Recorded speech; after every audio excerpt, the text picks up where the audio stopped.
Okay, Assalamualaikum warahmatullahi wabarakatuh. Alhamdulillah wassalatu wassalamu ala Rasulillah wa ba'd. InsyaAllah kita akan sambung semula siri menghayati doa yang ini adalah merupakan yang ke-8 daripada silsilah ataupun daripada siri yang telah saya buat sebelum ini. Bagi yang terlepas, mungkin mereka boleh merujuk semula siri-siri itu di dalam Facebook saya dan juga di dalam YouTube yang sama ada PMT ataupun Dr. Mazhar Channel. InsyaAllah semalam kita telah bincangkan berhubung dengan beberapa perkara, iaitu berhubung berdoa kepada Allah Azza wa Jalla di dalam keadaan kita senang ataupun kita tidak ada apa-apa bencana ataupun kita dalam keadaan lapang. Semoga kita diterima oleh Allah Subhanahu wa taala apabila kita di dalam keadaan susah, dan saya telah menghuraikan hal itu. Kali ini kita akan bincangkan tentang bagaimana doa itu mustajab. Salah satu sebab yang besar yang menyebabkan doa itu mustajab, apabila Allah, hamba itu ketika dia berdoa kepada Allah, dia mendahulukan dengan memohon keampunan kepada Allah terhadap dosa-dosa yang dia lakukan. Yang ini diminta supaya Allah ampunkan dosa dia. Dia beristighfar, memohon keampunan kepada Allah. Kemudian barulah dia berdoa kepada Allah. Ini kerana antara sebab yang menghalang sebahagian doa ialah disebabkan kerana dosa-dosa yang telah kita lakukan. Apabila kita memohon kepada Allah Jalla wa'ala supaya Allah mengampunkan dosa kita, maka Allah akan sayang kepada kita. Dia tahu hamba aku ni mohon ampun. Kemudian setelah kita mohon keampunan, kita sertai dengan doa kepadanya. Maka kemudian dengan itu akan menyebabkan doa kita akan mustajab. Sebab itu sebahagian para ulama menyebut doa itu tidak lewat penerimaannya, tetapi yang melewatkannya ialah kerana kita sendiri yang telah menutup jalan-jalannya. Dan jalan-jalan itu ialah dengan dosa-dosa yang kita lakukan terhadap Allah Jalla wa'ala. Dengan itu maka kita mohon keampunan kepada Allah sebelum kita meneruskan doa kita. Ini ada banyak contoh di dalam Al-Quran yang Allah Subhanahu wa taala tunjukkan untuk kita amalkan. Antaranya ialah Allah bagi contoh. Sebab tu doa-doa Al-Quran amazing. Kalau kita nak belajar doa, kita belajar doa-doa Al-Quran.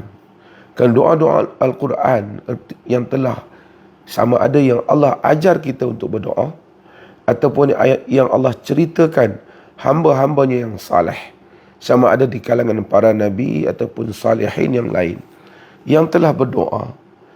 Artinya doa-doa itu telah Allah i'tiraf di sisi Allah yang Maha Agung adalah doa-doa yang terbaik. Maka apabila kita nak berdoa kepada Allah, kita lihat cara mereka berdoa. Bagaimana ungkapan-ungkapan yang mereka lakukan. Bagaimana kerendahan diri yang mereka lafazkan di dalam doa-doa mereka. Kita belajari daripada mereka. Berhubung dengan perkara ini, antara yang boleh kita pelajari ialah Nabi Sulaiman alaihi salam, doa yang selalu saya sebut juga di dalam siri-siri ini. Iaitu Nabi Sulaiman alaihi salam apabila dia nak memohon agar Allah memberikan kepadanya sebuah kerajaan yang mana tak ada siapa pun boleh dapat sehebat itu lagi. Apa kata Nabi Sulaiman? Rabbi ghafirli wahabli mulkan la yanbaghi li ahadin min ba'di innaka antal wahhab. Rabbi ghafirli, wahai Tuhanku, ampunkanlah daku. Wahab li mulkan, kemudian baru diikuti dengan doa dia, dan berikanlah kepada aku sebuah kerajaan yang la yanbaghi li ahadin min ba'di, yang tidak sepajarnya tak akan dapat sesiapa pun selepas daripada aku. Innaka antal wahhab, sesungguhnya engkau adalah Tuhan al-Wahhab. Ini adalah merupakan contoh Nabi Sulaiman alaihissalam. Ketika dia berdoa kepada Allah, meminta suatu perkara yang besar, sehingga ia menjadi sejarah kepada kemanusiaan. Manusia ini tak ada lagi kerajaan yang lebih besar daripada kerajaan Nabi Sulaiman alaihissalam. Tidak ada lagi sesiapa yang akan memperolehi suatu kekuasaan, keagungan kuasa seperti yang diperolehi oleh Nabi Sulaiman alaihissalam, kerana dia telah doa agar diberikan kepadanya kerajaan yang tidak wajar bagi sesiapa lagi untuk memilikinya selepas daripada dia.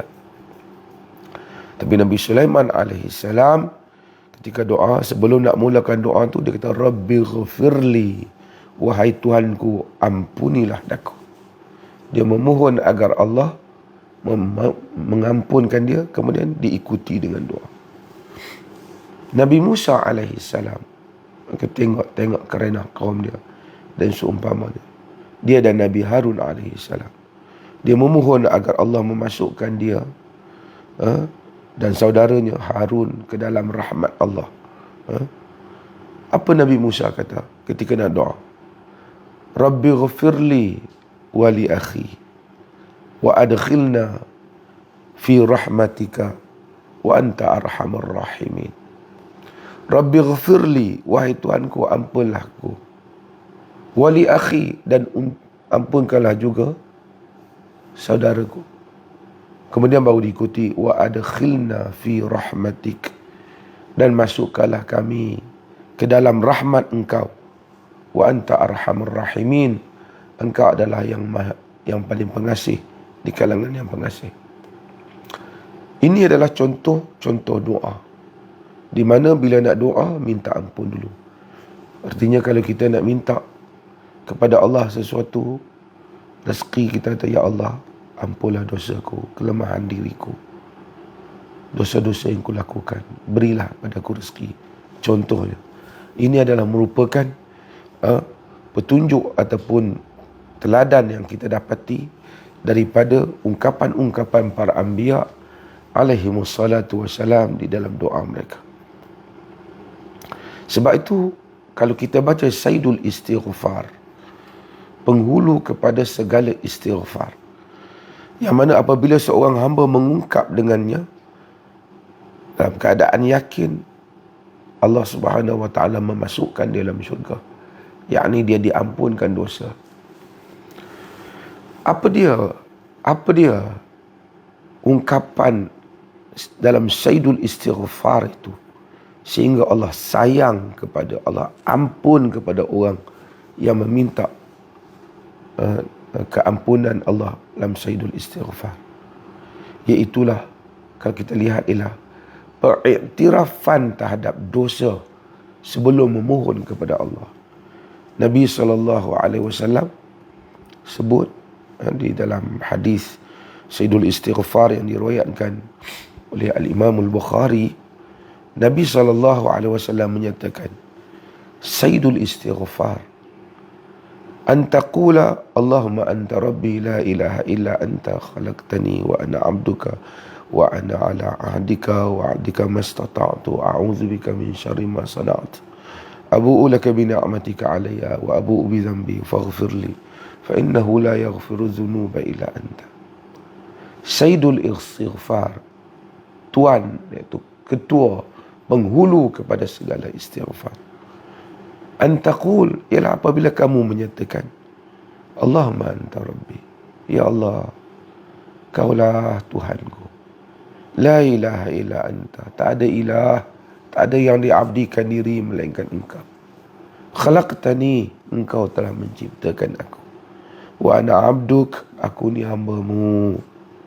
Wa ana ala ahdika wa wa'dika mastata'tu, aku di atas perjanjian denganmu selagi mana aku mampu. Yakni aku akan cuba untuk melaksanakan apa yang aku mampu. A'udzubika min syarri ma sana'tu. Aku mohon jauh dengan Engkau daripada kejahatan ataupun apa yang dosa-dosa yang aku lakukan. Daripada kejahatan apa yang telah aku lakukan. Abu'u laka bi ni'matika alayya. Aku mengaku dengan nikmatmu kepadaku. Banyak kau bagi nikmat padaku. Aku mengaku. Tu i'tiraf tu. Abu'u lak. Wa abu'u bi dhanbi. Aku mengaku dengan dosaku. Faghfirli. Baru datang doa. Ampunkanlah aku. Fa innahu la yaghfiru dhunuba illa anta. Sesungguhnya tidak ada yang dapat mengampunkan dosa melainkan Engkau. Ini adalah contoh Sayyidul Istighfar. Sehingga Nabi SAW menyatakan, Man qalaha minan nahari muqinan biha famata min yawmihi qabla an yumsiya fahuwa min ahlil jannah. Siapa yang sebut macam ni pada hari siang, pada siang hari, dan kemudian dalam keadaan muqinan biha, yakin, menghayati makna dalam Sayyidul Istighfar itu, famata min yaumihi, dia mati pada hari itu, min qabli an yumsiya, sebelum dia masuk waktu petang, waktu malam, fahuwa min ahli jannah, dia termasuk di kalangan ahli syurga. Ada cerita hebatnya kerana ungkapan itu. Wa man qalaha minan nahari famat wa huwa muqinan biha, siapa muqinun biha, siapa yang kata pada waktu siang dalam keadaan dia yakin hal itu, famata qabla an yusbiha, dan kemudian dia mati sebelum masuk waktu subuh, dia kata dia kata pada waktu malam, man qala minal lail, pada waktu malam, muqinun biha, dalam keadaan yakin, dia mati sebelum waktu subuh, fahuwa min ahli jannah, dia termasuk di kalangan ahli syurga, kata Nabi SAW. Ada masa nanti kita akan hurai Sayyidul Istighfar, tapi saya nak sebutnya, apa yang diajar dalam Sayyidul Istighfar itu ialah i'tiraf dengan dosa. Kita i'tiraf dosa kita sebelum kita minta kepada Allah. Ya Allah, banyaklah dosa aku, banyaklah dosa hamba-Mu ini, banyak salah ya Allah. Ampun ya Allah, banyak kurniaan rezeki Kau padaku, banyak Kau beri padaku, mohon ampun ya Allah. Ya Allah, aku berdoa padamu agar hal sekian-sekian, berikanlah aku ini, berikanlah aku itu. Ini adalah merupakan adab yang besar di dalam berdoa kepada Allah Subhanahu Wa Taala, yang sepatutnya kita juga contohi, teladani daripada apa yang telah ditunjukkan oleh para anbiya alaihimussalatu wassalam, dan yang telah diajar oleh Nabi SAW di dalam Sayyidul Istighfar. Itu satu hal. Hal yang berikutnya ialah yang boleh kita kaitkan juga dengan perkara ini, yang mungkin memberi manfaat kita untuk apabila kita berdoa kepada Allah Subhanahu wa ta'ala, ialah kita ini, kalaulah kita mohon keampunan kepada Allah sebelum kita melafazkan hajat kita, kita juga perlu melakukan satu hal lagi untuk menjadikan doa kita benar-benar mustajab. Kalau iaitulah kita mengembalikan kezaliman-kezaliman kita, ataupun kita memohon kemaafan atas kezaliman-kezaliman kita terhadap orang lain. Ini juga antara faktor doa mustajab. Kalau kita ambil harta orang, kita zalimi hak orang, kita makan benda yang haram yang bukan hak kita, ia akan menjadi salah satu sebab sesuatu doa itu kadang-kala lewat atau ditangguhkan oleh Allah Jalla wa'ala. Kerana Nabi SAW di dalam hadis yang diriwayatkan oleh Imam Muslim, Nabi kata apa? Kerana doa ni Allah yang nak terima. Nabi kata, Ayuhan nas, inna Allah tayyib, la yaqbalu illa tayyiba. Wahai manusia, Allah ni tayyib, Allah ni baik, elok. La yaqbalu illa tayyiba. Allah tak terima melainkan yang tayyibah, yang baik-baik, yang baik Allah terima. Wa inna Allah amara al-mu'minin bima amara bihil mursalin. Allah Ta'ala perintah pada orang mukminin dengan apa yang Allah Ta'ala perintah juga kepada golongan mursalin. Ya. Apa Allah perintah? Nabi baca firman Allah dalam Quran, dalam surah Al-Mu'minun. Faqal, Nabi kata apa? Allah kata pada para mursalin, Nabi kata Allah perintah orang mukmin macam dia perintah para mursalin, para rasul. Apa Allah perintah para rasul? Allah kata apa? Ya ayyuhar rusul, kulu minat tayyibat wa'malus salihah, inni bima ta'maluna alim. Wahai para rasul, kulu minat tayyibat, makalah daripada yang baik-baik. Allah kata, wa'malu salihah, dan beramalah dengan amalan yang salih. Inni bima ta'maluna alim, aku ini dengan apa yang kamu lakukan, kamu kerjakan, aku maha tahu, kata Allah. Itu perintah Allah pada para rasul, makan yang elok, yang baik-baik. Kemudian Nabi baca firman Allah Ta'ala dalam surah Al-Baqarah, Allah perintah orang mukmin apa? Ya ayyuhalladzina amanu kulu min tayyibatin ma razaqnakum. Wahai orang-orang yang beriman, makanlah daripada yang baik-baik, yang apa yang kami rezekikan kepada kamu. Jadi Allah suruh makan yang baik, yang halal. Makan yang baik, yang halal. Kemudian Nabi SAW, thumma dhakara ar-rajula, kemudian Nabi cerita tentang seorang lelaki, yutilu safara, dia panjang musafir. Sebab apa Nabi sebut musafir? Orang musafir ni mustajab doa dia. Antara salah satu sebab mustajab doa ialah musafir. Nanti kan kita akan ada bab tentang doa orang musafir.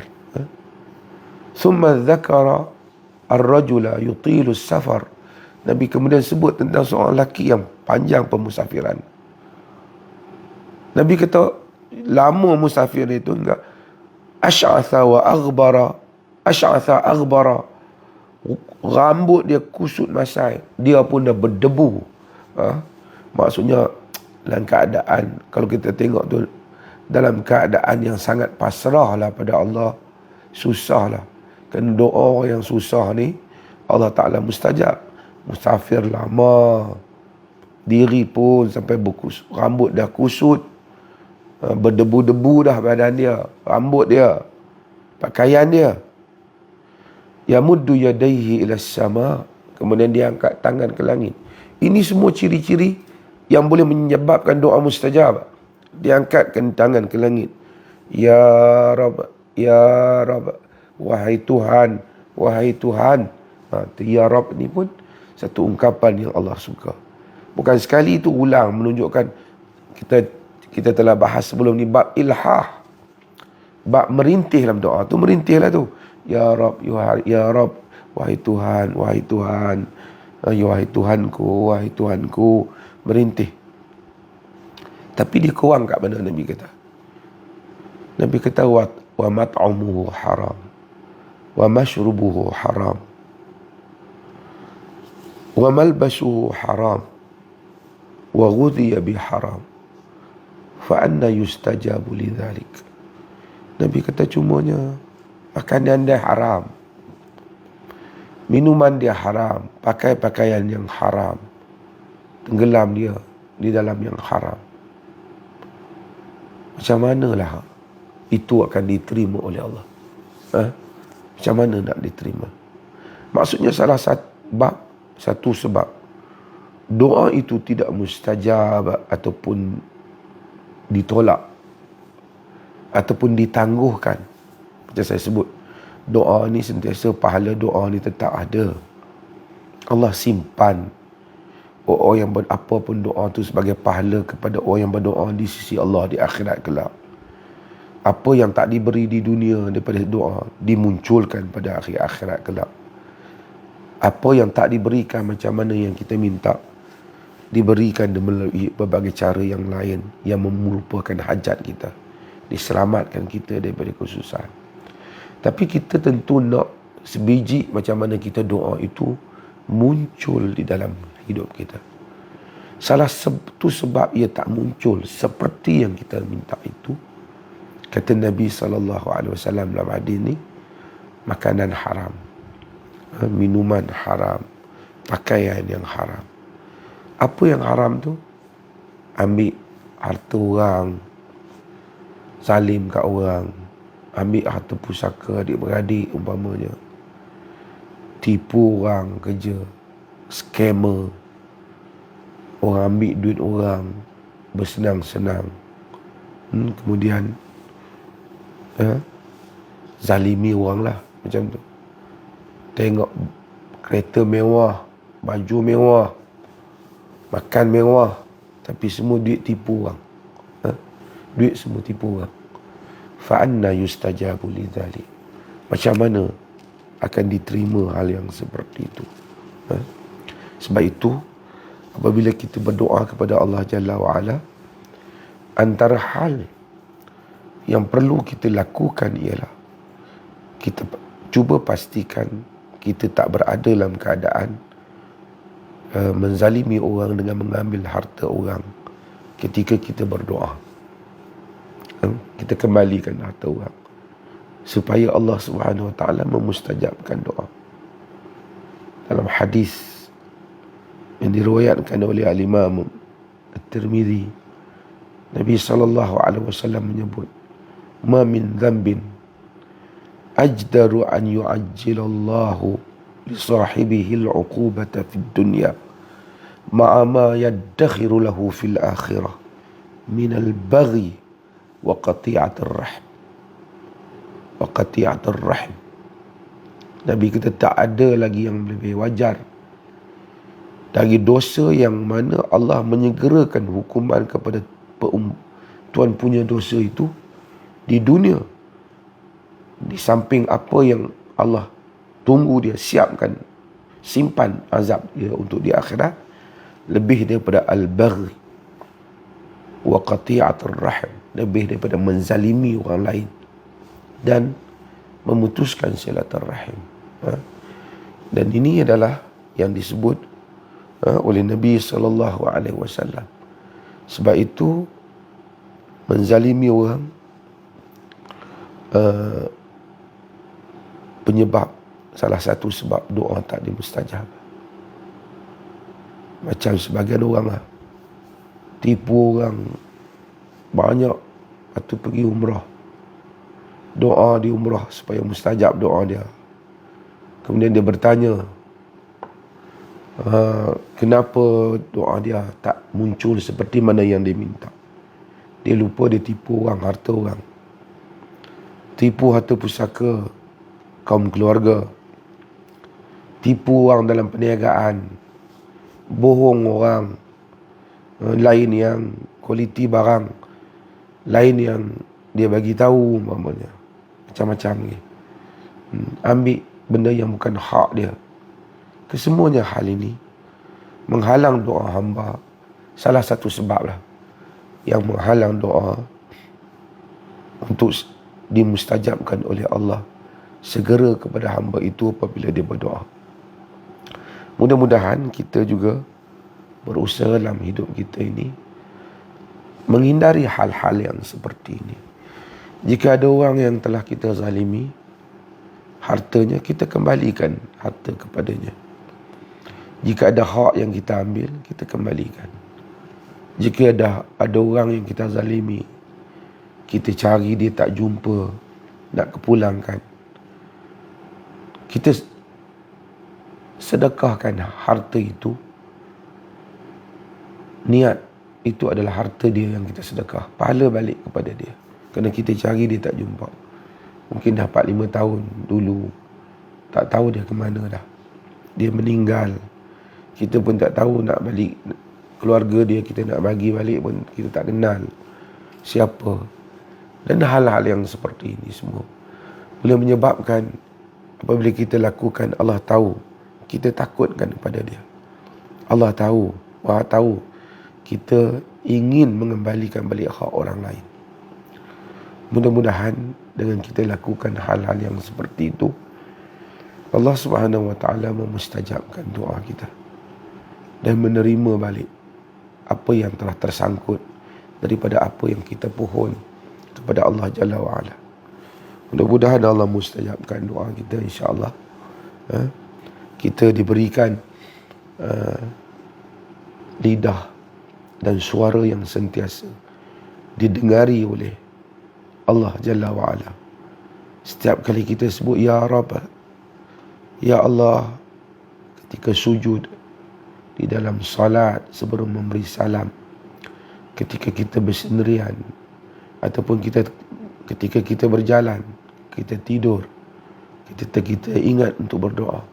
Setiap kali kita menyebut Ya Rabb, mudah-mudahan Allah memustajab, menerima doa kita, menerima doa kita, insya-Allah, di atas kesungguhan kita untuk memohon keampunan kepadanya dan mengembalikan balik apa-apa yang menjadi kesalahan antara kita dan hamba-hambanya daripada harta yang kita ambil daripada hamba-hambanya. Sebab itu jangan berdoa dalam keadaan makan kita haram, minum kita haram, tenggelam dalam yang haram, pakaian kita haram. Mudah-mudahan Allah Subhanahu wa taala menerima doa kita, insya-Allah.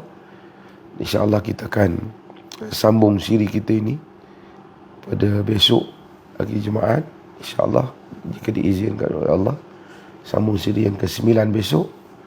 Dan mudah-mudahan semua pada hari ini mendapat manfaat daripada siri ini. Wallahu ta'ala alam. Wassalamualaikum warahmatullahi. Jika jelas apa yang telah saya sampaikan ataupun ada persoalan, mungkin boleh disebut, ditulis di dalam di sini, insya-Allah.